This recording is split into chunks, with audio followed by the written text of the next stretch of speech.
وقتی که در صحیفه همون آدم همین نوارهای اکستریمی داشته یک تروریسم با وجود میآید که میآید یگان کس میخواد که با آنها در همین مسئله روابط صحبت رو انجام دهد.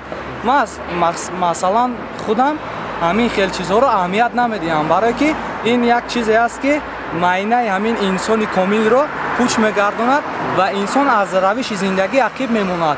و فکری که در این خصوص میکنیم ما در زندگی خودمون میکنیم که بیشتر از جوانایی هستند که به همین سایت ها وارد میشوند و یک کارهای اینو مطلوب میکنند که نه به خودشون لازم میآید نه به دیگر و دیگرها.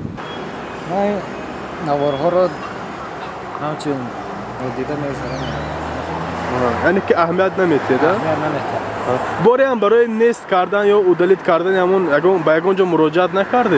من مراجعت نکردم بود، نه که اودالیت کردم تماشا نکردم.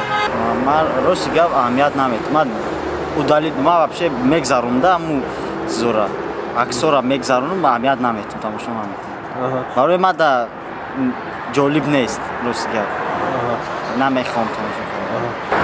خیلی اول وقتی که میبینم البته که نظر میکنم، وقتی که میبینم که این ناراحت کننده است بعد نمیخوام که دیگه اینها رو بینم. بعد اون وقت خیلی یا دخترای جوان بچه جوان عمری خودشون عیده از داده استن، برای همین میفهمم که دیون داخله که آمدن دیگه نظر نکنم شد. یکم بار مثلا برای نیست کردن و یکم کار نکردید، یکم جا مراجعت نکردید شما؟ نه یکم مراجعت کردگی نیستم. من میخواهم که تماما با این سایت من فتزا نیاید. من حتما همین نوار اودالیت کردم میگذارم.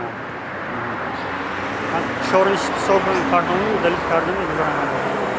چون این جهاد گفتگی نه، واقعا یک چیزی که مسلمان کشته می‌ایستادگی گابه. هر نمون رسم‌ها هست با فکر من قطعی پروگرام فتوشاپ قطعی وای میکنم و را سر کار نکلاس می پارتویان و همون رسم‌ها هست با ویدیو هست که سر هر دام وای میکنه باکو یاد میکنه و نظر من قدر نقض نیست. به همین خاطر من برای قدر اهمیت نمیدم.